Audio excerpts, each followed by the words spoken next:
नमस्कार, मैं सीता कंवर स्वागत करती हूं आपका राजस्थान सरकार व वेदांता के CSR इनिशिएटिव ई कक्षा में, जिसके टेक्निकल पार्टनर है मिशन ज्ञान।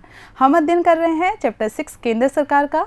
इस चैप्टर के पूर्व के वीडियो के तहत हमने देश के सर्वोच्च संवैधानिक पद राष्ट्रपति के बारे में संपूर्ण जानकारी प्राप्त की कि किस तरह से राष्ट्रपति की चुनाव प्रक्रिया संपादित होती है, किस तरह से महाभियोग लगा करके उनको उनके पद से हटाया जा सकता है।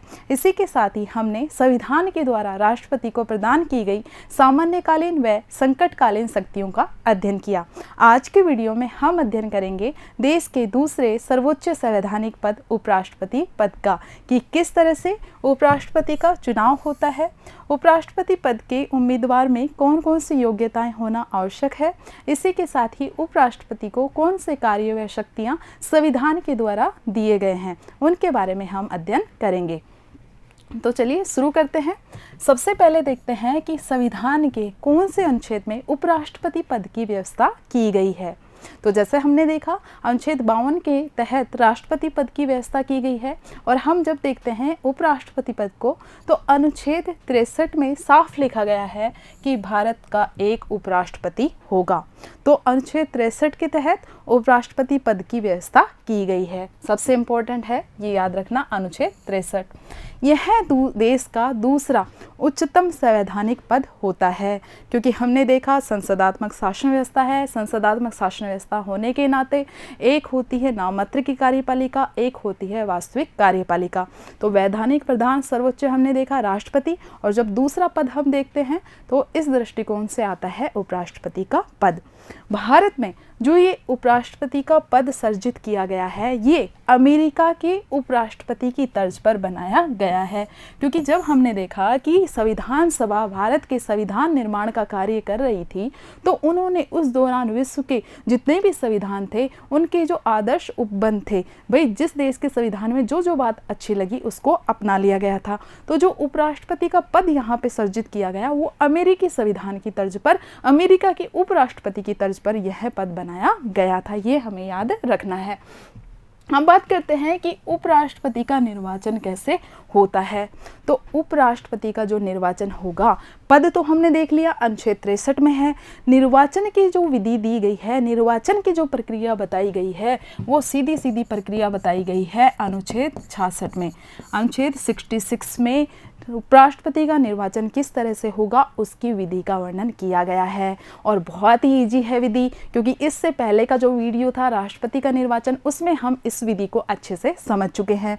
इसी के साथ ही राज्यसभा की जब हमने पढ़ी थी चयन विधि राज्यसभा सदस्य की, तो उनकी चयन विधि भी सेम थी। तो देखते हैं, संसद के दोनों सदनों के सदस्य, जिसमें सारे सदस्य शामिल होंगे सदन के, यानी जब हम राष्ट्रपति के चुनाव को देख रहे थे, तो राष्ट्रपति के चुनाव में एक निर्वाचन मंडल के द्वारा राष्ट्रपति का चुनाव किया गया था। याद करो जरा, क्या पढ़ा था हमने उसमें, कि संसद के दोनों सदनों के निर्वाचित सदस्य, साथ ही राज्य की विधानसभा के निर्वाचित सदस्य, संघीय क्षेत्र की विधानसभा के निर्वाचित सदस्य, ये सब मिलकर राष्ट्रपति का चुनाव करेंगे आनुपातिक प्रतिनिधित्व की एकल संक्रमणीय मत पद्धति के द्वारा, गुप्त मतदान के द्वारा। तो विधि तो वही रहेगी, लेकिन जो निर्वाचक मंडल है ना, निर्वाचक मंडल में थोड़ा सा अंतर आ जाएगा उपराष्ट्रपति के। कैसे? उपराष्ट्रपति के निर्वाचन में शामिल होंगे संसद के दोनों सदनों के सारे सदस्य। संसद के दोनों सदनों के सारे सदस्य से मतलब है कि जो निर्वाचित सदस्य हैं वो तो भाग लेंगे ही लेंगे। इसके अलावा जो मनोनीत सदस्य हैं 14 समझ गए, 2 लोकसभा में मनोनीत हुए आंग्ल भारतीय सदस्य जिनका मनोनयन राष्ट्रपति ने किया, और साथ में ही 12 सदस्य राज्यसभा में जो साहित्य, विज्ञान, कला, समाज सेवा के क्षेत्र में जो लोग विशेष अपना प्रदर्शन कर चुके हैं, उन लोगों को मनोनीत किया जाता है राष्ट्रपति के द्वारा। तो वो 14 के 14 सदस्य लोकसभा और राज्यसभा के शामिल होंगे किसके चयन में? उपराष्ट्रपति के निर्वाचन में। तो उपराष्ट्रपति के निर्वाचन में, राष्ट्रपति के निर्वाचन में ये अंतर है कि उपराष्ट्रपति के निर्वाचन में संसद के दोनों सदनों के सभी सदस्य शामिल होते हैं। दूसरा अंतर कि राष्ट्रपति के चुनाव में हमने देखा विधानसभा भी शामिल थी, लेकिन इसमें विधानमंडल, विधान जो सभा होती है उसका कोई स्थान नहीं होता है, सिर्फ संसद के दोनों सदनों के सदस्य होते हैं। अब बात करते हैं, ये बात की हमने निर्वाचन मंडल की, कि निर्वाचन मंडल में कौन कौन से सदस्य शामिल होंगे। अब बात करते हैं विधि की। हमने देखा पूर्व के वीडियो में कि निर्वाचन 2 तरह से होता है, साधारण बहुमत के द्वारा, है ना, कि भाई बहुमत के आधार पे विजेता हो रहे हैं, जैसे कि लोकसभा के चुनाव होते हैं, विधानसभा के चुनाव होते हैं। लेकिन जो राज्यसभा हो, राष्ट्रपति है, उपराष्ट्रपति है, इनका चुनाव आनुपातिक प्रतिनिधित्व के आधार पे होता है। आनुपातिक का मतलब है कि इसमें बहुमत लाना जरूरी नहीं है कि सबसे ज़्यादा मत आपने प्राप्त कर लिए। इसमें एक निश्चित अनुपात प्राप्त करना जरूरी होता है, जिसे हम कहते हैं कोटा। एक निश्चित कोटा होता है जो कि ये जो सांसद हैं इनके मत के मूल्य के आधार पर निकाला जाता है। ये निश्चित कोटा उन कैंडिडेट को प्राप्त करना जरूरी होता है जो कि उपराष्ट्रपति पद के चुनाव के लिए खड़े हुए हैं। इसमें से जो कैंडिडेट ये कोटा प्राप्त कर लेगा उसे उपराष्ट्रपति पद का विजेता घोषित कर दिया जाता है। ये तो हमने समझा आनुपातिक प्रतिनिधित्व को। अब बात आती है एकल संक्रमणीय।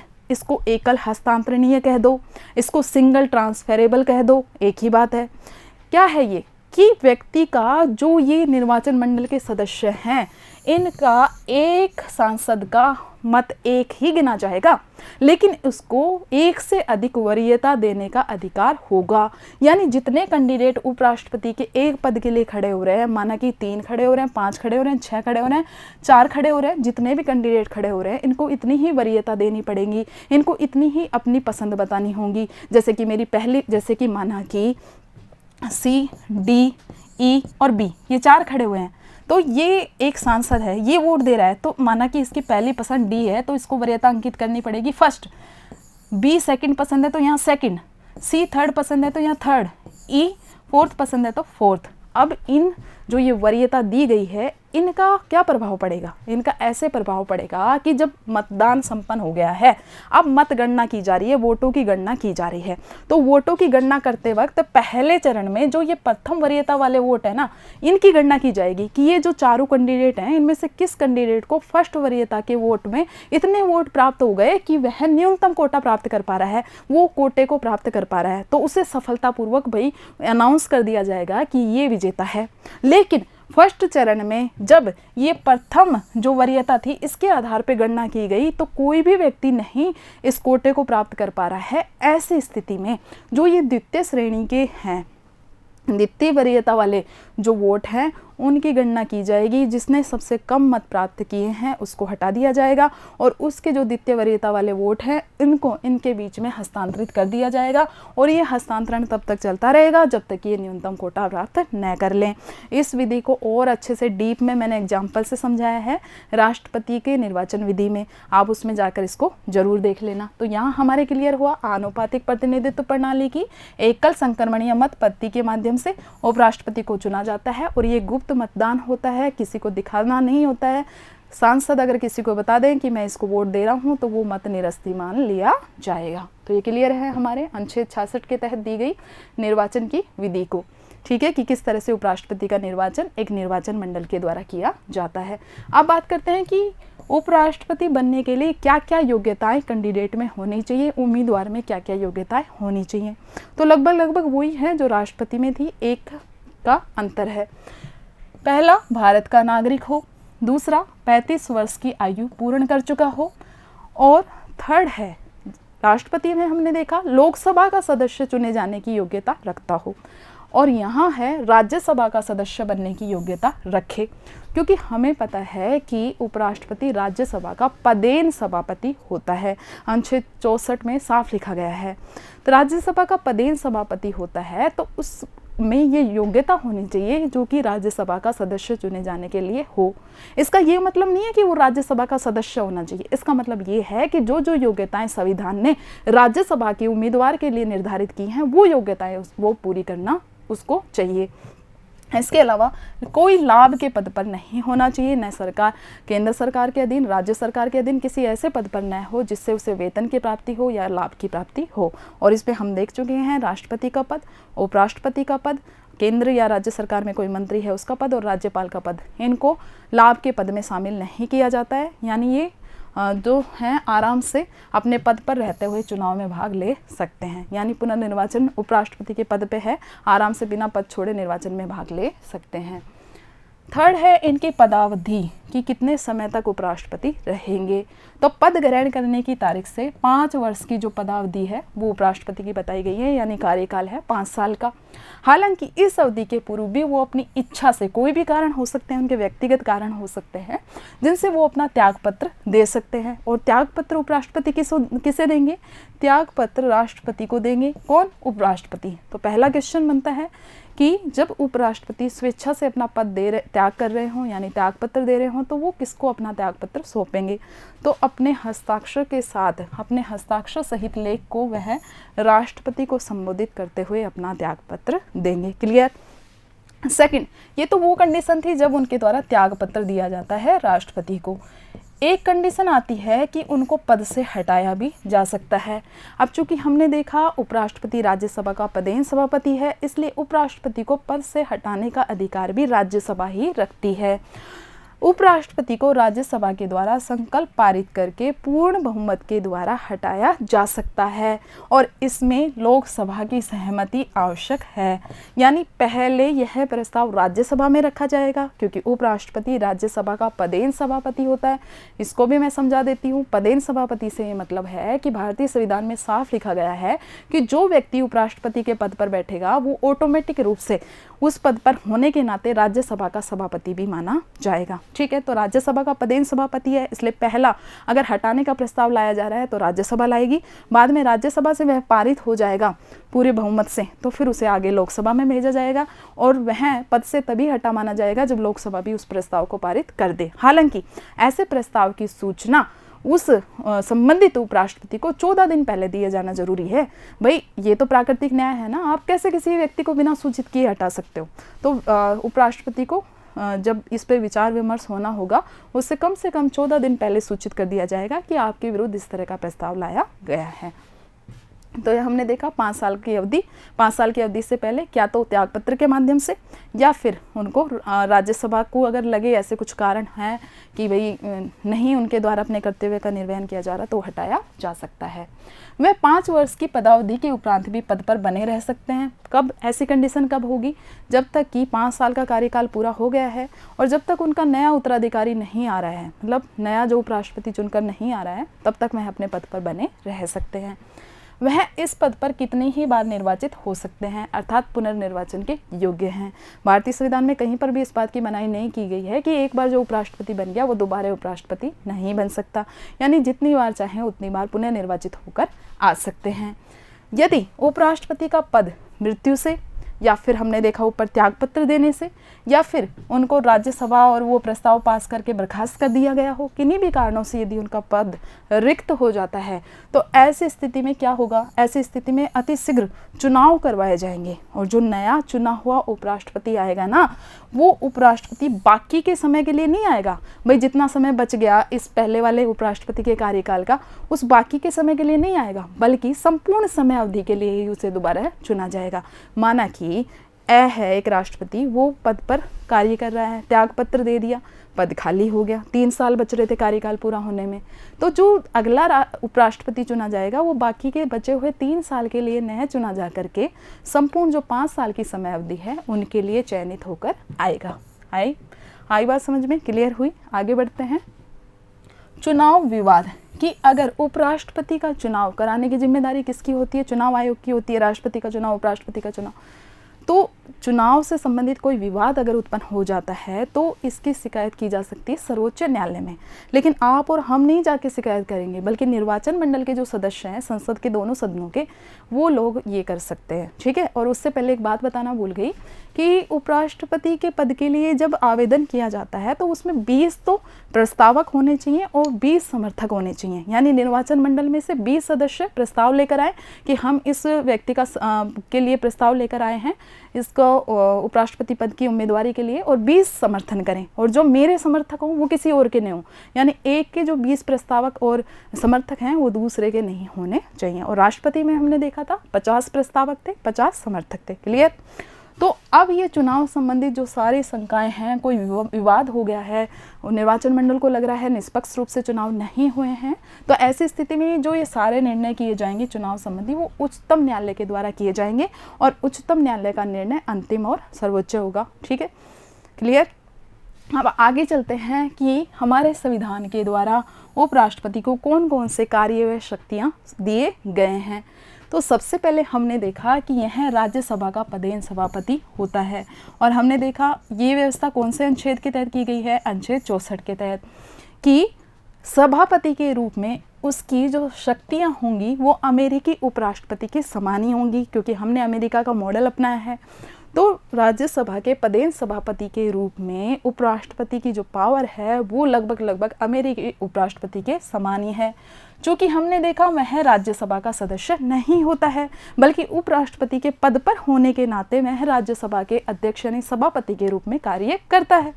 अतः उसे वोटिंग का पावर नहीं है, ठीक है, उसे मतदान करने का अधिकार नहीं है। राज्यसभा में अगर किसी विधेयक पर किसी मामले में वोटिंग हो रही है तो उपराष्ट्रपति को राज्यसभा का सभापति के पद पर रहते हुए मतदान करने का अधिकार नहीं है। लेकिन ऐसी कंडीशन उपस्थित हो गई है कि पक्ष में और विपक्ष में बराबर वोट गिरे हैं, तो ऐसी स्थिति में जो निर्णायक वोट है वो देने का अधिकार होगा किसे, उपराष्ट्रपति को, ठीक है, पदेन सभापति रहते हुए। तो पहली हमने शक्ति देखी पदेन सभापति के रूप में। दूसरा, राष्ट्रपति की अनुपस्थिति में उसके पद का कार्यभार संभालता है कौन, उपराष्ट्रपति।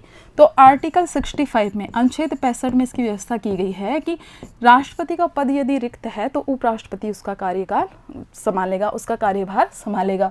जब राष्ट्रपति का पद किसी भी कारण से रिक्त हो गया हो, चाहे राष्ट्रपति ने त्याग पत्र दे दिया हो, उनके पद पे रहते हुए मृत्यु हो गई हो, या उन्हें महाभियोग का प्रस्ताव लगा करके हटा दिया गया हो, तो या फिर कोई और कारण हो सकते हैं जिनसे राष्ट्रपति का पद रिक्त है, तो ऐसी स्थिति में कि जो ये स्थिति क्यों कि निरंतरता बनी रहे, है ना, कि महत्वपूर्ण पद है देश का, तो ऐसी स्थिति में पद रिक्त नहीं रखा जाता है। उपराष्ट्रपति ही कार्यवाहक राष्ट्रपति के रूप में कार्य करता है, लेकिन वह अधिकतम 6 माह की अवधि के लिए ही कार्य कर सकता है। यानी इस अवधि के अंदर 6 माह की अवधि के अंदर नए चुनाव हो जाने चाहिए और नया राष्ट्रपति चुन करके पद पर आ जाना चाहिए। तब तक की जो समय अवधि है अधिकतम 6 माह, तब तक उपराष्ट्रपति राष्ट्रपति के कर्तव्य का संपादन करेगा आर्टिकल 65 के तहत। अब आगे बढ़ते हैं। इसके अलावा यदि वर्तमान राष्ट्रपति अनुपस्थित है, किसी भी कारण से बीमार है या विदेश यात्रा पर चला गया है, अपने कार्यों को कुछ समय के लिए करने में सक्षम नहीं है, तो ऐसी स्थिति में जब तक राष्ट्रपति पुनः लौटकर नहीं आ जाते हैं, अपना कार्य करने के लिए सक्षम नहीं हो जाते हैं, तब तक की समय अवधि में उपराष्ट्रपति उनके कर्तव्य का संपादन करेंगे। 2 कंडीशन देखी, एक में परमानेंट वो पद खाली हो गया है, मृत्यु से हो गया हो, महाभियोग के द्वारा राष्ट्रपति को हटा दिया गया हो, या राष्ट्रपति महोदय ने खुद त्याग पत्र दे दिया हो, वो पद रिक्त हो गया है, तो ऐसी स्थिति में उपराष्ट्रपति कार्य करेगा अधिकतम 6 माह तक, जब तक कि नया राष्ट्रपति नहीं चुन लिया जाता है। दूसरी कंडीशन, जब राष्ट्रपति का पद रिक्त नहीं हुआ है, कुछ समय के लिए राष्ट्रपति अनुपस्थित हुए हैं, बीमारी के कारण से, विदेश यात्रा के कारण, कोई भी कारण हो सकता है, तो ऐसी स्थिति में तब तक कार्य करेगा उपराष्ट्रपति जब तक कि राष्ट्रपति खुद उस कार्यभार को संभाल नहीं लेते हैं, यानी सक्षम नहीं हो जाते हैं। यह पद, ये जो उपराष्ट्रपति का पद है, अब क्वेश्चन ये उठता है कि ये जो संवैधानिक पद बनाया गया है भारत के संविधान में, अमेरिकी संविधान की तर्ज पे क्यों बनाया गया है? अरे भाई, संवैधानिक जो निरंतरता है उसको बनाए रखने के लिए, भारत में जो राजनीतिक निरंतरता है उसको बनाए रखने के लिए ये पद सर्जित किया गया है। मेनली इसके लिए ही किया गया है कि जो सर्वोच्च कुर्सी है, संवैधानिक जो मुखिया है देश का, उसकी कुर्सी खाली न रहे, कि राष्ट्रपति को अगर कुछ ऐसी कंडीशन हो जाती है कि राष्ट्रपति कार्य नहीं कर पा रहा है या पद रिक्त हो गया है, तो उपराष्ट्रपति उसके कार्य को संभाल ले, जिससे कि राजनीतिक निरंतरता बनी रहे। तो इसलिए पद सर्जित किया गया है। कार्यवाहक राष्ट्रपति के रूप में एक बात ध्यान रखने योग्य है कि जब उपराष्ट्रपति कार्यवाहक राष्ट्रपति के तौर पर कार्य करेगा, यानी राष्ट्रपति के जो कर्तव्य है उनका संपादन करेगा, तो इस दौरान वह राज्यसभा के सभापति के रूप में कार्य नहीं करेगा। तो ऐसी अगर कंडीशन आ जाएगी, तो जब राज्यसभा का सभापति यानी उपराष्ट्रपति राष्ट्रपति के कर्तव्यों का पालन कर रहा है, तो ऐसी स्थिति में जो राज्यसभा का उपसभापति होगा, जो कि राज्यसभा अपने सदस्यों में से ही चुनती है, उपसभापति सभापति के काम करेगा। नहीं समझे? राष्ट्रपति है, राष्ट्रपति का पद हो गया रिक्त, तो अब राष्ट्रपति के पद पर कौन कार्य करेगा? राष्ट्रपति के पद के कर्तव्य का निर्वहन किया जाएगा उपराष्ट्रपति के द्वारा। और हमने देखा कि उपराष्ट्रपति राज्यसभा का पदेन सभापति भी होता है। और राज्यसभा में हमने दो महत्वपूर्ण देखे, एक तो सभापति और एक उपसभापति। तो हमने देखा कि जब सभापति के रूप में उपराष्ट्रपति कर्तव्य नहीं कर रहा है, क्योंकि वह राष्ट्रपति के कर्तव्य का संपादन कर रहा है, तो ऐसी स्थिति में जो उपसभापति होगा वो सभापति के कार्य का संपादन करेगा। और ये उपसभापति क्या होता है? ये उपसभापति राज्यसभा अपने सदस्यों में से ही चुनती है। क्लियर? तो इस तरह से व्यवस्था संविधान में की गई है। अब हमने चूंकि भारत के संविधान के द्वारा दो महत्वपूर्ण शक्तियां दी गई थी उपराष्ट्रपति को, एक तो वो राष्ट्रपति के पद पर कार्य करता है जब राष्ट्रपति अनुपस्थित हो या पद रिक्त हो गया हो, दूसरा कि मैं राज्यसभा के पदेन सभापति के रूप में कार्य करता है। अब चूंकि हमने ये जो पद है, ये व्यवस्था है, अमेरिकी मॉडल से प्रेरित होकर ली। अब तुलना करते हैं एक बार, जिससे और चीज़ें क्लियर हो जाएं कि अमेरिका का जो उपराष्ट्रपति है और भारत का जो उपराष्ट्रपति है ना, उनकी शक्तियों में क्या अंतर है। तो यद्यपि भारत के उपराष्ट्रपति का पद अमेरिकी उपराष्ट्रपति के मॉडल पर ही आधारित है, परंतु हम देखें तो इसमें काफ़ी अंतर है। अमेरिका में क्या होता है कि राष्ट्रपति का पद रिक्त होने पर पूर्व राष्ट्रपति के कार्यकाल की जो शेष अवधि है ना, शेष अवधि तक वह उस पद पर बना रहता है। जबकि भारत का जो उपराष्ट्रपति है, अमेरिका का जो उपराष्ट्रपति होगा, ये राष्ट्रपति नहीं है, यहाँ पे उपराष्ट्रपति है। तो जो अमेरिका का उपराष्ट्रपति है, यदि अमेरिका के राष्ट्रपति का पद रिक्त हो गया है तो जो शेष समय अवधि है, माना कि 2 साल पूरा कर चुका है पुराना राष्ट्रपति और 3 साल का कार्यकाल बच रहा है और पद रिक्त हो गया है, तो जो अमेरिका का उपराष्ट्रपति है वो शेष जो 3 साल की समय अवधि है ना, आराम से वो कार्यकाल निकालेगा। लेकिन भारत का उपराष्ट्रपति अधिकतम 6 माह तक उस पद पर रह सकता है, इतने नए चुनाव करवाने जरूरी है। जबकि भारत का उपराष्ट्रपति नए राष्ट्रपति के कार्यभार संभालने तक ही कार्यवाहक राष्ट्रपति के रूप में कार्य करेगा। तो आशा करती हूँ भारत का जो दूसरा महत्वपूर्ण संवैधानिक पद है उपराष्ट्रपति, बहुत ही ईजी था, तो उसके महत्वपूर्ण प्रावधान आपको समझ में आए होंगे। नोट्स तैयार करने हैं और इस तरह से नहीं पढ़ना कि 10th में ही काम आएगा। आपका पूरा बेस क्लियर हो रहा है, आगे के कंपटीशन एग्जाम के लिए आप रेडी हो रहे हो, तो उसी अकॉर्डिंग आपको स्टडी करनी है। Thank you.